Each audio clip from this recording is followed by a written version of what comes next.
کروں گا کسی بھی آیت کا وہ against of rule of Arabic نہیں ہوگا، عربیوں کے رول کے مطابق ہی ہوگا۔ آج ہمارا جو موضوع ہے وہ میں یہاں سے شروع کروں گا، وہ موضوع ہے فلکیات کا، ایسٹرونومی کا۔ 40 سال قبل ایک تحقیقات کی گئی، سائنسدانوں نے کی۔ آپ دور ہے کا انٹرنیٹ کا، آپ نیٹ کے اوپر مارو سرچ، گوگل کے اوپر، آپ کو ایسٹرونومی کے متعلق جدید معلومات بھی اور قدیم معلومات بھی مل جائیں گی۔ 40 سال قبل یہ سائنسدان کہتے آئے ہیں کہ ہماری جو یہ زمین ہے یہ پہلے ایک پرائمری گولا تھا، گولا بڑا گولا تھا، پھر اس کے درمیان میں ایک دھماکہ ہوا۔ یہ جدید سائنس جو ابھی تحقیقات کر چکی ہے نا، اس کی اسٹیبلش تحقیقات ہے۔ پھر ایک دھماکہ ہوا جسے بگ بینگ کا نام دیتی ہے سائنس، بگ بینگ ہوا۔ اس دھماکے کے وجود میں ٹکڑوں میں وہ جو بڑا گولا تھا وہ ٹکڑوں میں بٹ گیا۔ اس کا ایک ٹکڑا سورج کے گرد قریب سے گھومنے لگ گیا، دوسرا دور، پھر تیسرا، پھر چوتھا، پانچواں، یعنی سورج کے وجود سے جدا ہوئی زمین۔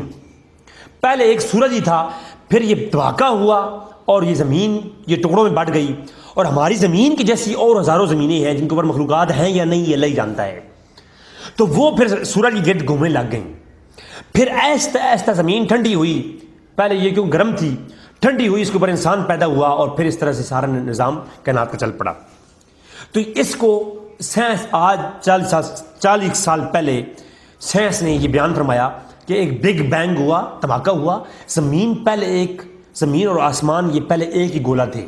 یہ سائنس نے کب کہا؟ 40 سال قبل کہا۔ اور پھر کائنات جب یہ سیکنڈری دھماکہ ہوا نا، پرائمری دھماکہ ہوا، پرائمری گولا تھا، پھر سیکنڈری بنا، پھر چاند، ستارے، سورج یہ سب بن گیا۔ اس کو سائنس نے اب بیان کیا، قرآن اس کو سورہ انبیاء کے اندر آج 1400 سال پہلے بیان کرتا ہے۔ سورہ انبیاء کی آیت نمبر 30 ہے۔ اللہ ارشاد فرماتا ہے، اولم یری الذین کفروا، کیا یہ کفار دیکھتے نہیں ہیں، ان السماوات والارض، اور زمینوں اور آسمان، بے شک زمین و آسمان، کانتا رتقا ففتقناہما، یہ جو زمین تھی اور آسمان ہے یہ آپس میں کانتا رتقا ملے ہوئے تھے، جڑے ہوئے تھے، ففتقناہما، اور پھر ان کو ہم نے جدا کیا، الگ الگ کر دیا۔ ایک دھماکہ ہوا، یہ دونوں جڑے ہوئے تھے، ان کو سیپریٹ کر دیا۔ سکائی اینڈ ارتھ یہ جڑے ہوئے تھے اور ان کمبائن تھے، پھر ان کو ایک بگ بینگ ہوا اور جدا کر دیا۔ قرآن کہہ رہا ہے سورہ انبیاء آیت نمبر 30، فجعلنا من الماء، اور ہم نے پھر پیدا کیا ہر چیز کو پانی سے، من الماء کل شیء حی، ہم نے ہر چیز کو پانی سے پیدا کیا، افلا یؤمنون۔ اس کے اوپر سائنس آج یہ بھی تحقیق کرتی ہے، ہم آگے پڑھیں گے بیولوجی کے اندر، کہ ہر چیز کو اللہ نے، جو انسان کے جسم کا ہر نس ہے نا، اس کے اندر 90% پانی ہے۔ انسان کی باڈی کی ہر نس میں جس پارٹ کو آپ لیں 90% پانی ہے اس میں۔ تو اس کے اوپر ہماری بیولوجی کے تحت ہماری گفتگو ہوگی وہ۔ لیکن افلا یؤمنون، اگر تم ایمان نہیں لاتے، تو یہاں پر قرآن نے بیان فرمایا آج سے 1400 سال قبل، before 1400 year say Quran about that big bang phenomena of big bang، یعنی بگ بینگ کے متعلق before 1400 year اسلام کی بہترین کتاب کہہ رہی ہے کہ 1400 سال قبل کہ اللہ فرماتا ہے زمین و آسمان پہلے ایک تھے، ہم نے ان کو جدا کیا۔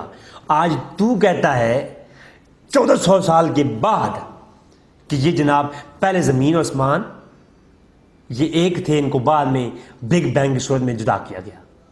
میں قرآن کہتا ہوں قرآن پہ ایمان لے آتے۔ اور اسی طرح زمین و آسمان ایک تھے۔ پھر سورہ فصلت کے اندر آیت نمبر 41 ہے، اور سورہ نمبر 41 سورہ فصلت، اور اس کا آیت نمبر 11 اور 12 آپ دیکھیے، سبحان اللہ۔ اللہ سے فرماتا ہے، ثم استوى الى السماء وهي دخان، اور اللہ فرماتا ہے ہم نے پھر آسمان کی طرف توجہ فرمائی، استفا فرمایا، فَهِيَ دُخَانٌ، وہ ایک دھواں تھا، گیس، آسمان ایک دھواں تھا. اور دخان جو لفظ ہے یہاں ہم عربی جو ہیں وہ سگریٹ پینے کے متعلق بھی لفظ دخان استعمال کرتی ہیں کہ میں سگریٹ پیتا ہوں تو وہ دخان کا لفظ استعمال کرتے ہیں، اسموکنگ کے اباؤٹ. دخان کا جو ورڈز ہے یہ اسموک کو ڈسکرائب کرتا ہے، اسموکنگ کو. یہ نہیں، اللہ فرماتا ہے جو آسمان ہے یہ پہلے دھواں تھا، دھند تھی، پھر ہم نے فقال لہا وللارض، ہم نے زمین کو حکم دیا کہ آ جاؤ، اپنے خوشی سے آتے ہو یا مجبوری سے آتے ہو یا خوشی سے، لیکن آ جاؤ.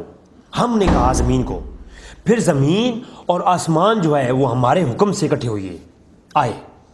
تو اس کے اوپر کلام ہوگا، لیکن ایک چیز نظر آئی، آج سائنس بھی یہی کہتی ہے کہ یہ جو آسمان ہے یہ دھواں ہے، یہ دھواں تھا، یہ دھواں ہے، ابھی بھی دھواں سے مانتے ہیں. کہ آج سے چند سو سال قبل انسان یہ سمجھتا تھا کہ یہ جو زمین ہے نا یہ چکور ہے یا یہ چپٹی ہے، یہ چکور ہے. لیکن اب جو ہے، اب سے سب مانتے ہیں کہ زمین گول ہے، بلکہ گول نہیں مانتے، یہ مانتے ہیں کہ زمین بیضوی صورت میں ہے. وہ آپ دیکھیں نا آفس کے اندر، آپ دیکھیں تو زمین کا نقشہ گول سا پڑا ہوتا ہے، بڑے بڑے لوگ اپنے آفس میں رکھتے ہیں، تو وہ گول سے جو نقشہ رکھتے ہیں نا زمین کا، وہ گول نہیں ہوتا، وہ انڈے کی طرح ہوتا ہے، بیضوی صورت میں ہوتا ہے. اگر یہ قرآن پہ تحقیق کر لیتے نا تو آج سے 1400 سال پہلے قرآن نے بتا دیا تھا کہ زمین گول نہیں ہے، بیضوی صورت میں ہے. اور چکور ہونے کا 1400 سال سے سائنسدان کہتے سمجھتے آیا کہ زمین چکور ہے. یہ تو سر فرانسس ڈریک ایک بہت بڑا سائنٹیفک تھا. سر فرانسس ڈریک نے سمندری سفر کیے، ایک بڑی طویل عرصے تک وہ سمندر کے اندر بھاگتا رہا، چلتا رہا. پھر اس واپس آ کے اس نے یہ بات پیش کی کہ میں نے سمندر کا سفر کر کے زمین کو گول گھوم کے دیکھا ہے، زمین گول ہے لیکن مکمل گول نہیں، انڈے کی صورت میں ہے، اور وہ بھی انڈا شتر مرغ کا جو انڈا ہوتا ہے نا، بڑے والا شتر مرغ کا انڈا، اس طرح کی ہے. یہ سر فرانسس ڈریک نے کہا تھا، آپ نیٹ پہ جا کے کر سکتے ہیں. اور ایک سمندر کے اندر کافی طویل عرصے تک وہ اس کے اوپر کرتا رہا، وہ تحقیقات کرتا رہا. سورہ لقمان کے اندر آیت نمبر 29 کے اندر سر فرانسس ڈریک نے جو بیان کیا تھا آج سے 120 سال قبل، اس کو قرآن نے بیان فرمایا. سورہ لقمان آیت نمبر 29.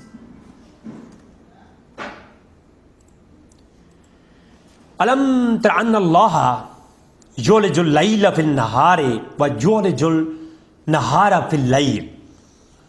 اللہ فرماتا ہے کہ اللہ تعالیٰ ہے، کیا تم نہیں دیکھتے اللہ تبارک تعالیٰ آہستہ آہستہ ایک خاص حکمت کے تحت رات کو دن میں اور دن کو رات میں کنورٹ کرتا ہے. اور ورڈ استعمال کیا کہ رات کو دن میں اور دن کو رات میں ایک خاص ترتیب کے تحت. صرف یہاں پر نہیں ہے، سورہ لقمان کے اندر اللہ تبارک تعالیٰ نے فرمایا کہ میں دن کو آہستہ آہستہ رات میں اور رات کو آہستہ آہستہ. یہ جو آیت ہے نا اس کی حکمت صاحب بتا رہی ہے. اگر زمین چکور ہوتی تو اچانک سے رات ہوتی، اچانک سے دن ہوتا. جبکہ بیضوی صورت کے اندر زمین کا ہونا اس آیت سے واضح ہو رہا ہے. کیونکہ جب بیضا ہوتا ہے نا، اب آپ ایک انڈے کو رکھیں لائٹ کے سامنے، آپ دیکھیں کہ اس کو انڈے کو آپ گھماتے جائیں تھوڑا تھوڑا، معلوم ہوگا آپ کو کہ لائٹ کے سامنے جب وہ گھومتا ہے تو جو اس کا عکس پڑتا ہے وہ کس طریقے سے پڑتا ہے.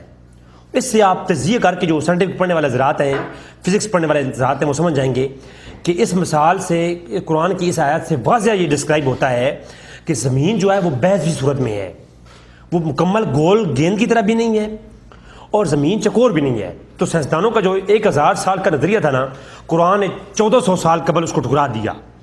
پھر اسی بات کو اللہ نے سورہ زمر کی آیت نمبر 5 میں بھی وہی بات فرمائی.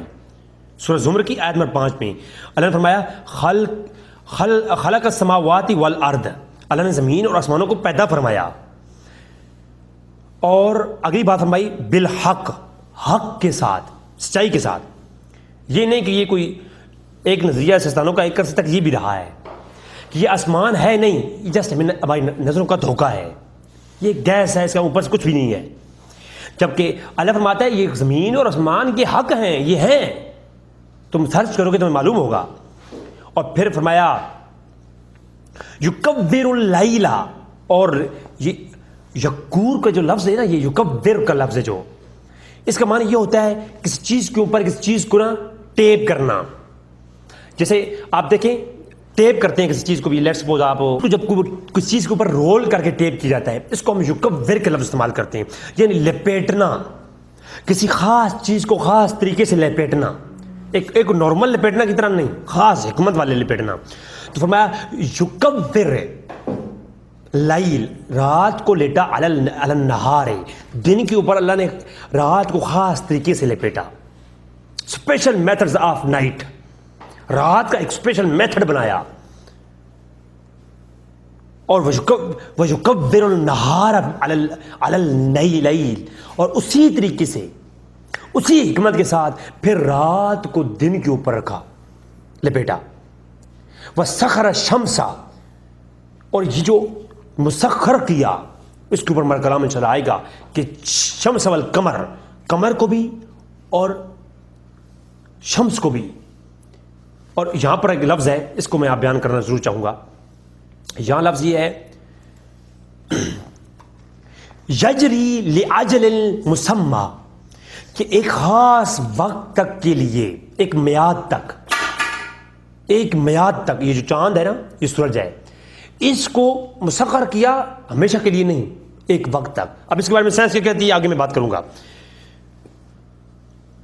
پھر سورہ نازعات کے اندر آیت نمبر 30 میں بیان فرمایا زمین کو اللہ نے بچھایا،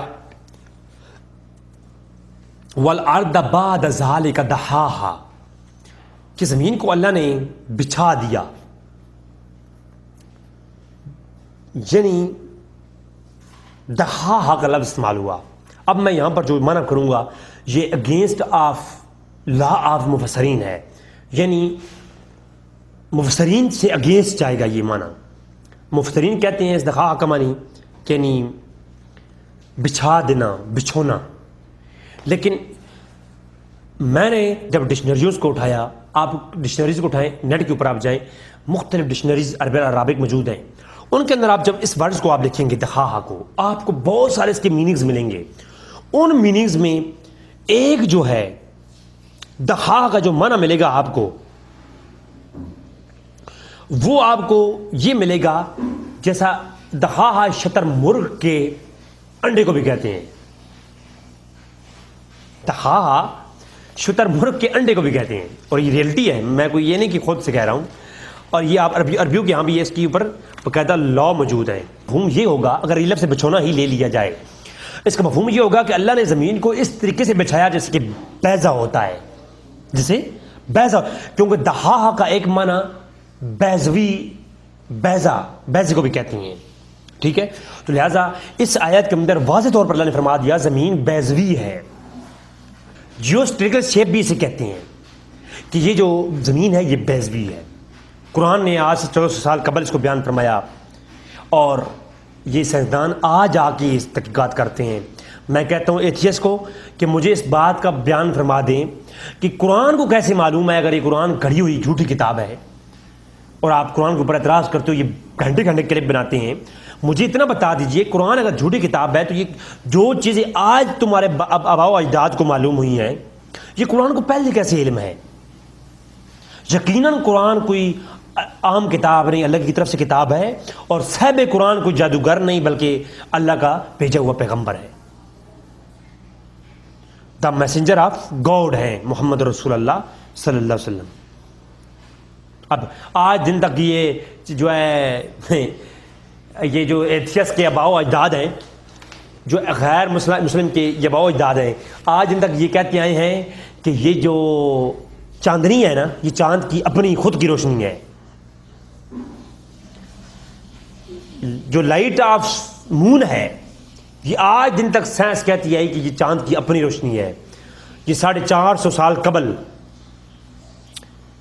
یہ جو ہے سائنسدانوں نے اس کے اوپر تحقیقات کر کے بتایا کہ یہ چاند جو ہے ایک ریفلیکٹڈ سورس ہے, سرفیس ہے.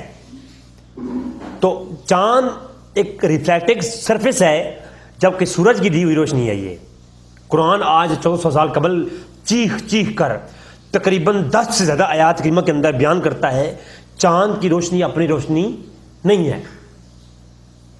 میں آپ کو سامنے پیش کرتا ہوں. یہ پورے قرآن کے اندر آپ دیکھیں جہاں شمس یعنی سورج کا ذکر ہوا وہاں اس کو سراج کہا گیا, اور جہاں قمر یعنی چاند کا ذکر ہوا چاند کی روشنی کو نور, منیر, منور کہا گیا.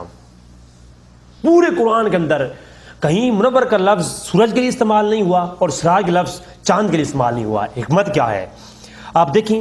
لفظ عربک کے اندر آپ دیکھیں, عربی کے اندر چاند کو کہتے ہیں قمر اور سورج کو کہتے ہیں شمس, اور جو روشنی خود کی ہو اس کو کہتے ہیں سراج یعنی سلگتا ہوا چراغ, سراج یا دیا, یا اس طرح کے لفظ استعمال ہوتے ہیں قرآن کے اندر سنیے استعمال. میں آگے پڑھوں گا کہ وجعلنا شمس الدیا, یہ قرآن میں لفظ استعمال ہوا ہے سورہ یونس کی آیت نمبر 5 میں.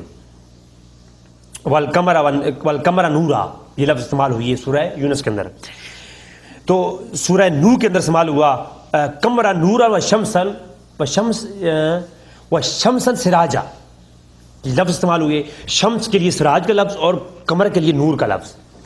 اسی طرح سورہ فرقان کی آیت نمبر 61 میں کہا گیا تبارک الذی جعل, پاک ہے وہ ذات, بڑی ہے وہ ذات, جعل جس نے بنائے فی السماء بروجن, آسمانوں کے اندر برج. یہ سائنسدان کہتے تھے نا آسمانوں میں کچھ نہیں ہے, قرآن تو کہتا ہے آسمانوں میں پورے بروج ہیں. ٹھیک ہے, قلعے ہیں, قلعے, بروج ہیں, قلعے ہیں. فجعلنا فیہا سراجا, اور اس میں ایک چراغ ہے. آسمانوں میں کیا ہے؟ چراغ ہے. چراغ کی روشنی اپنی ہوتی ہے. ٹھیک ہے, چراغ ہے, سراج ہے. والقمرا, اور چاند ہے منیرا جو منور شدہ ہے, منیر ہے منور شدہ, نور شدہ ہے. منیر اس کو کہتے ہیں جس کی اپنی روشنی نہیں ہوتی, کسی اور نے چمکایا ہو, کسی اور سے چمکا ہو, منیر اسے کہتے ہیں. جبکہ سراج اسے کہتے ہیں جو خود بخود چمکا ہوا ہو اور دوسروں کو چمکاتا بھی ہو.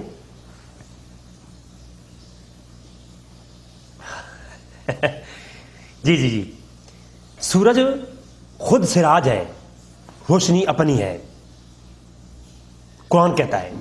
جبکہ قمرا نورا, قمر جو ہے وہ نور ہے, وہ سراج نہیں ہے. قمر کی اپنی روشنی ہے, وہ نور ہے. نور منیر رہا ہے, منیر وہ ہے چمکتا ہوا. چاند کیا ہے؟ چمکتا ہوا ہے. پورے قرآن میں کہیں دکھا دیں کہ چاند سراج ہے؟ نہیں, یہ کوئی اتفاق نہیں ہے, یہ ریئلٹی ہے. یہ اسلام کی اللہ کی طرف سے وہ کتاب ہے قرآن جس کے حقائق نہ کوئی پہلے ٹھکرا سکتا ہے, نہ آج کوئی طوائفوں کی اولاد ٹھکرا سکتی ہے.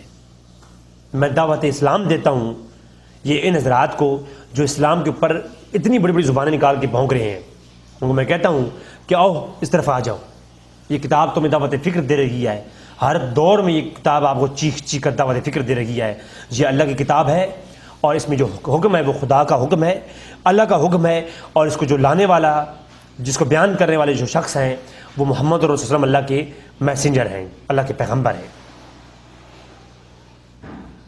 تو یہ جو ہے صاف قرآن نے سورہ فرقان کی آیت نمبر 61 میں, سورہ نور کی آیت نمبر 15-16 میں, 15 and 16 میں, اور سورہ یونس کی آیت نمبر 5 میں وجعلنا شمس دیا, وہ دیا ہے شمس جو ہے, والقمر نورا کے لفظ کے ساتھ بیان فرما دیا کہ جو چاند ہے اس کی روشنی اپنی نہیں ہے. جبکہ آج جو ہے سائنس ابھی چند سو سال قبل بتا رہی ہے, یہ بات قرآن پہلے بتا رہا ہے. یہ کوئی اتفاق محض اتفاق نہیں ہے.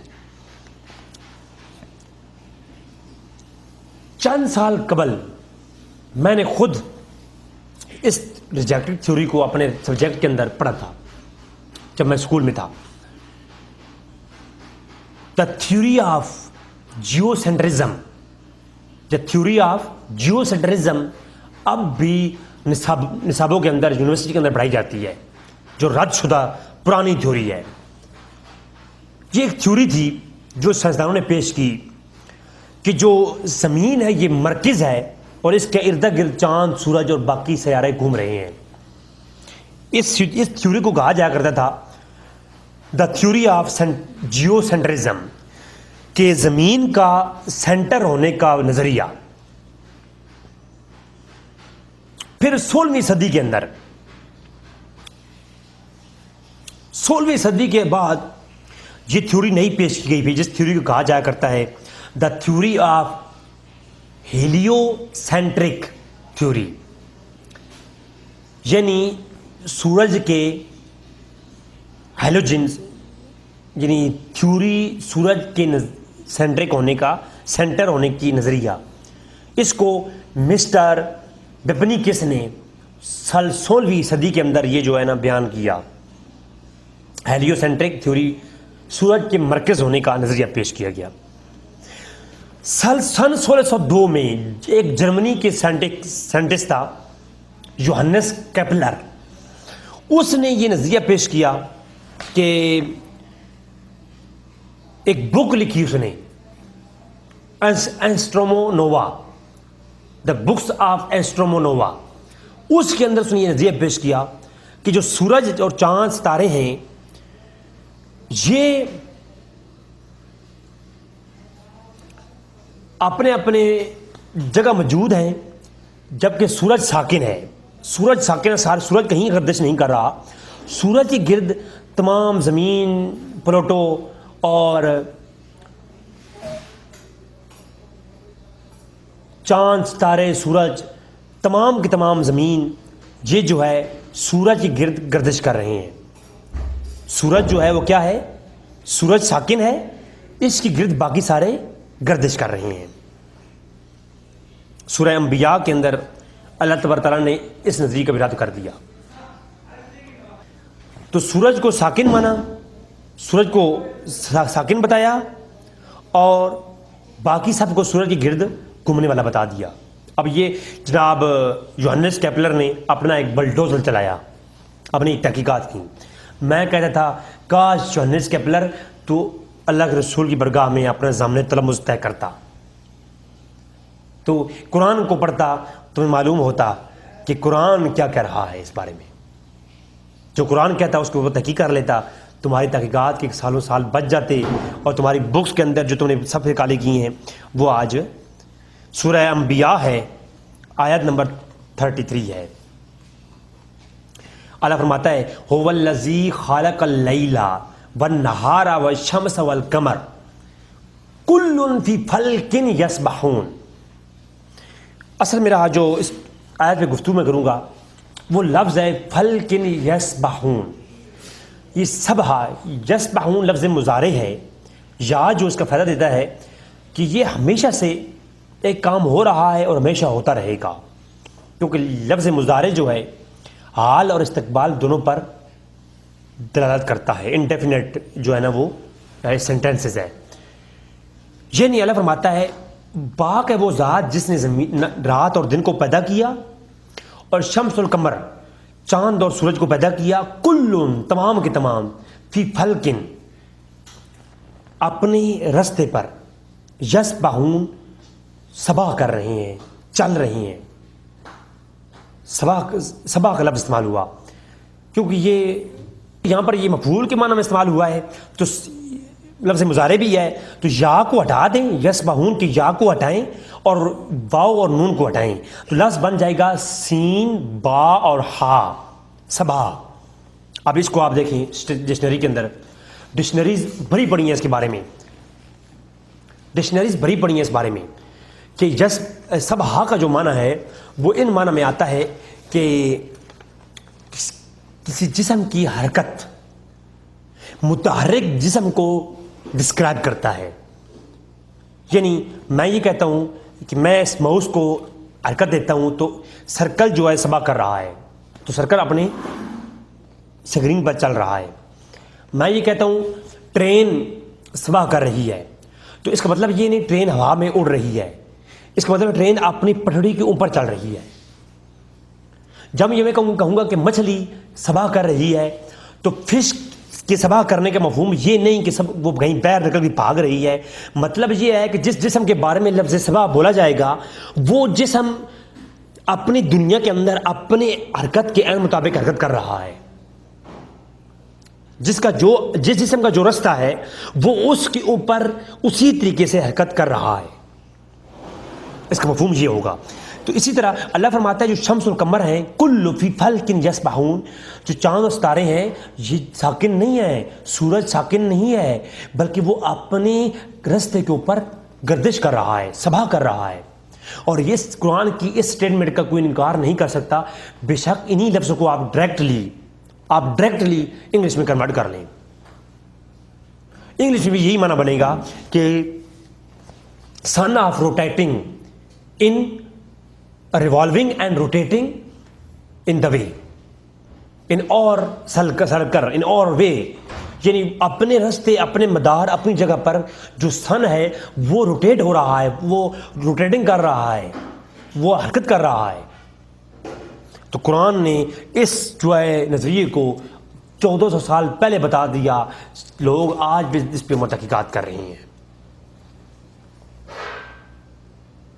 اسی اور مزے کی بات یہ ہے کہ احمد رضا خان فاضل بریلوی رحمہ اللہ کے اوپر کچھ دن پہلے میں نے دیکھا گفتگو جاری تھی کچھ عرصہ پہلے، تو وہ کہہ رہے تھے جی احمد رضا خان فاضل بریلوی رحمہ اللہ نے یہ بیان کیا تھا کہ سورج ساکن ہے. میں یہ کہتا ہوں پہلی بات تو یہ ہے کہ امام احمد رضا خان فاضل بریلوی سائنس کے فن کا آدمی نہیں تھا، وہ عالم دین تھے، وہ سائنٹسٹ نہیں تھے. لیکن میں نے جب یہ بات سنی تو میں نے واقعی اس کے اوپر تحقیقات کرنا سٹارٹ کی. مجھے نہیں معلوم کہ احمد رضا خان فاضل بریلوی کا سورج کے متعلق کیا نظریہ تھا، مجھے اس بارے میں نہیں معلوم. لیکن جب یہ بات کنفرم ہوئی کہ واقعہ انہوں نے اس کے اوپر ریسرچ کی ہے تو میں نے کہا بھائی سبحان اللہ، قربان جاؤں. میں نے سنا تھا امام احمد رضا خان ریاضیات کے اندر، علم المنطق کے اندر، علم الکلام کے اندر، علم النحو کے اندر، علم الصرف کے اندر اور علم فارسی کے اندر، علم اردو کے اندر، علم العربی کے اندر، ہر علم میں جو ہے وہ فن رکھنے والا عالم دین تھا. علم العملیات کے اندر فن رکھنے والا ایک عالم دین تھا. لیکن آج معلوم ہوا احمد رضا خان فاضل بریلوی ایک سائنٹسٹ بھی تھا. یار اتنی جمیع خصوصیات رکھنے والا یہ شخص، سبحان اللہ. اسی صدی میں ایسے لوگ بھی پیدا ہوئے ہیں، مجھے تو رشک ہوتا ہے جب غیروں نے ان کے اوپر تنقید کی کہ انہوں نے سورج کے ساکن ہونے کا نظریہ پیش کیا. میں نے کہا کم سے کم چلو انہوں نے یہ نظریہ پیش کیا ہوگا، مجھے نہیں علم، لیکن کم سے کم انہوں نے ریسرچ تو کی ہے نا، ان کے پاس نالج آف سائنس تھا تبھی تو انہوں نے ریسرچ کی اس کے اوپر. تو میں نے کہا قربان جاؤں ان کے مقابلے کا کوئی اور تو نہیں تھا جس نے ان کے مقابلے میں کوئی سائنس کا ریسرچ کی ہو. تو میں نے کہا ان کے دور میں سورج کے ساکن ہونے کا نظریہ مشہور تھا، تو اگر انہوں نے بھی یہ نظریہ پیش کیا ہے تو اس میں حیرانگی کی کیا بات ہے؟ اس میں حیران ہونے والی بات تو نہیں ہے بھائی. اس سن میں بڑے بڑے سائنس بھی یہ کہہ رہے تھے. تمہارے ابا جان جو بڑے بڑے یہ سائنسدان تھے احمد رضا خان سے پہلے وہ کہہ چکے تھے سورج ساکن ہے.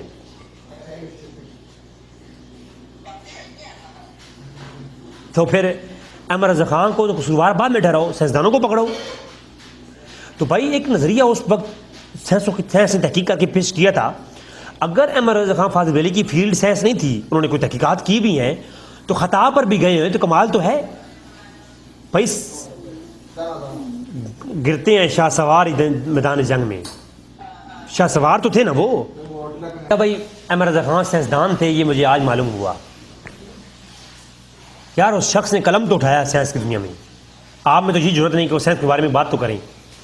دوسری بات ہے اس دور میں یہ نظریہ سورج کے ساکن ہونے کا، میں خود جب میں دوسری کلاس میں تھا، سیکنڈ میں تھا، تو اس وقت مجھے خود یہ بات پڑھائی گئی کہ سورج ساکن ہے. یہ تو اب کا نیا نظریہ ہے. اب آج سے 10-20 سال پہلے سائنس نے بتایا کہ سورج بھی اپنی محور کے گرد گردش کر رہا ہے. تو یہ قرآن نے الحمدللہ آج سے کئی سال پہلے بتا دیا تھا.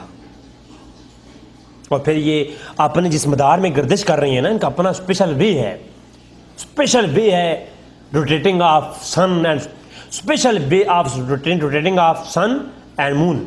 ان دونوں کے ایک اسپیشل وے ہیں، اسپیشل مدار ہیں، اپنے مدار سے باہر نکلتے نہیں ہیں. سورہ یاسین کی آیت نمبر 40 میں اللہ نے فرمایا، اور یہ سورج اور چاند ایک دوسرے کو پکڑ نہیں سکتے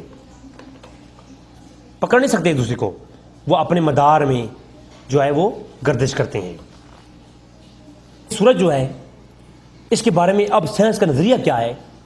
سائنس کہتی ہے یہ جو سورج ہے، یہ جب بگ بینگ ہوا نا، زمین بنی، آسمان بنا، ایک دھماکہ ہوا. قرآن میں اس کا ذکر ہے کہ جب زمین اور آسمان ایک تھے اور ہم نے ان دونوں کو جدا کیا. میں آلریڈی پیش کر چکا وہ. تو بگ بینگ کے دوران سورج کے اندر ایک کیمیکل ریئیکشن شروع ہوا. تو آج سائنس کہتی ہے سورج کے اندر ایک کیمیکل ریئیکشن ہو رہا ہے جس کی وجہ سے بہت گرمی ہے، وہاں پر آگ جل رہی ہے اور اس کی روشنی ہے سورج کی. تو سورج کی روشنی ایک کیمیکل ریئیکشن کی وجہ سے ہے، سائنس کہتی ہے. اور ایک وقت آئے گا کہ کیمیکل ریئیکشن رک جائے گا اور سورج بلیک ہو جائے گا اور کائنات کے اندر جو روشنی ہے ختم ہو جائے گی. قرآن اس کو قیامت کا منظر بیان کرتا ہے. قرآن کہتا ہے کہ جب ایک رات، لمبی رات ہو جائے گی اور لوگ کہیں گے کب سورج نکلے، تو پھر سورج نکلے گا نہیں. تو اس حقیقت کو قرآن جس حقیقت کو بیان کر دیا ہے، سائنس اس بات کو کہتی ہے کہ یہ کائنات کے اندر جو سورج ہے یہ کیمیکل ریئیکشن کی وجہ سے اس کی روشنی ہے، اور ایک وقت آئے گا کیمیکل ریئیکشن ختم ہو جائے گا اور یہ جو روشنی ہے یہ ختم ہو جائے گی. تو اس کو سائنس بھی مانتی ہے. اور سورہ یاسین کی اندر قرآن نے اس کو جا بجا بیان کیا کہ جو سورج ہے نا، یہ ایک ریئیکشن اس کا ہو رہا ہے، ایک وقت کے لیے ہے، ایک پوائنٹ پہ جا کے جو سورج ہے اس کا ریئیکشن ختم ہو جائے گا اور سورج بلیک ہو جائے گا. سورج بلیک ہو جائے گا. سورہ یاسین کی آیت نمبر 38 ہے. اللہ نے فرمایا والشمس تجری لمستقر لہا، کہ یہ جو سورج ہے ذالک تقدیر، جو سورج ہے لمستقر لہا، ایک مستقر جو معنی ہے، اس کے معنی دو قسم کے بنتے ہیں. تو مستقر کا جو معنی ہے نا، یہ دو معنوں کے لیے استعمال ہوتا ہے. ایک تو میں یہ کہتا ہوں کہ فلاں شخص سائیکل چلا رہا ہے یا فلاں ٹرین چل رہی ہے ایک مقرر کردہ ٹریک کے اوپر، مقرر کردہ اسٹیشن تک. تو اس کا مطلب یہ ہے کہ جو ٹرین جا رہی ہے نا اس کی ایک اینڈ ہے، وہاں پہ جا کے وہ رک جائے گی، اس کا ڈی پوائنٹ ہے، اس سے آگے ٹرین کی پٹری نہیں ہے، وہاں پر ٹرین رکے گی. ٹھیک ہے، اس کو میں کہہ سکتا ہوں کہ ٹرین کا ایک مستقر مقام ہے. یعنی مستقر جو لفظ ہے یہ مکان کے لیے بھی استعمال ہوتا ہے اور مکان کے لیے بھی استعمال ہوتا ہے، مقام کے لیے بھی اور مکان کے لیے بھی، وقت کے لیے بھی اور جگہ کے لیے بھی استعمال ہوتا ہے، پلیس کے لیے بھی. تو اگر آپ یوں کہیں کہ سورج کا جو ریئیکشن ہے ایک وقت کے تک کا ہے، تو وہ سورج، اللہ قرآن فرماتا ہے قرآن میں سورہ یاسین کی آیت نمبر 38 میں کہ سورج ایک مستقر وقت کے لیے ہے، یعنی ایک وقت کے لیے، ایک وقت آئے گا کہ یہ ختم ہو جائے گا. قرآن صاحب ذالک تقدیر، اور یہی اللہ کے یہاں تقدیر ہے، مقرر ہے، اللہ کے یہاں یہی مقرر ہے. تو قرآن نے اس آیت نے واضح بیان کر دیا سورج اپنے مستقر مقام کی طرف سفر کر رہا ہے اور ایک وقت کے لیے ہے، پھر سورج جو ہے اس کا ختم ہو جائے گا، مقام ختم ہو، جب اینڈ پوائنٹ آئے گا تو سورج خلاص، سورج ختم ہو جائے گا. تو sun he arounding in the way and he travelling to end point. تو sun travelling to end point, وہ اینڈ پوائنٹ کی طرف جا رہا ہے، وہ ٹریول کر رہا ہے. تو سورج کی اس حقیقت کو بھی قرآن نے سورہ یاسین کی آیت نمبر 38 کے اندر بیان فرمایا ہے. اور سورج کی سپیڈ ہے نا 12 میل پر سیکنڈ کی رفتار سے سورج چل رہا ہے. سورج کی رفتار جو ہے وہ 12 میل پر سیکنڈ کی رفتار میں سفر کر رہی ہے. اب جو سائنس کہتی ہے نا کہ سورج ایک خاص مقام کی طرف جا رہا ہے، اس کو سائنس نے جو اپنا نام دیا ہے وہ دیا ہے سولر اپیکس. سولر اپیکس کا نام دیا ہے کہ ایک نقطہ ہے جہاں پہ جا کے سورج ختم ہو جائے گا. سورج کائنات کے اندر جو سورج ہے نا یہ ختم ہو جائے گا. سولر اپیکس کا نام دیا. کروڑوں سال لگیں گے, ابھی آپ فکر نہ کریں, ڈرے نہیں ہیں آپ, کروڑوں سال لگیں گے, لیکن قرآن نے اس کو پہلے ہی بیان کر دیا. اور سورہ رعد کے آیت نمبر 2 کے اندر, سورہ رعد کی آیت نمبر 2 کے اندر, سورہ فاتر کی آیت نمبر 13 کے اندر, سورہ لقمان کی آیت نمبر 29 کے اندر, سورہ زمر کی آیت نمبر 5 کے اندر یہی بیان ہے. ٹھیک ہے. اچھا, آج پھر سائنس نے یہ کہا جی کہ یہ جو ہے اوزون طے ہے, یہ جو آسمان اور زمین کے درمیان ایک پروٹیکٹ ہے. آسمان, جو آسمان کے نیچے یہ ایک آسمان ہے, ایک سکائی ہے, سکائی جسے کہتے ہیں ہم, اوزون پروٹیکشن. اوزون کی گیس ہے ایک جو سورج کے ریئیکشن سے آنے والی خطرناک ویوز کو درمیان میں کور کرتی ہے. ہم نے پڑھا ہے سائنس کے اندر. تو ایٹماسفیرک, جو ایٹماسفیرک پریشرز آپ کاؤنٹ کرتے ہیں وہ اوزون طے کا آپ کاؤنٹ کرتے ہیں. تو ایٹماسفیرک اوزون جو گیس ہے اس کے متعلق جو علم ہے ہم پڑھتے ہیں, اس کو سورہ انبیاء کی آیت نمبر 32 میں اللہ تبارک تعالیٰ نے ارشاد فرمایا, اور ہم نے آسمان کو ایک محفوظ چھت بنایا. سورہ انبیاء کی آیت نمبر 32 کو پر واضح بیان فرمایا ہم نے آسمان کو ایک محفوظ چھت بنایا. آیت نمبر 32 سورہ انبیاء, فجعلنا السماء سقفا محفوظا. ہم نے سقفا محفوظا, یہ سقفن ایک ایسی چھت کو کہتے ہیں جو اوپر والے حصے اور نیچے حصے کو درمیان میں جدا کرتی ہو اور اس کے درمیان میں ایک پروٹیکشن مٹیریل ہو.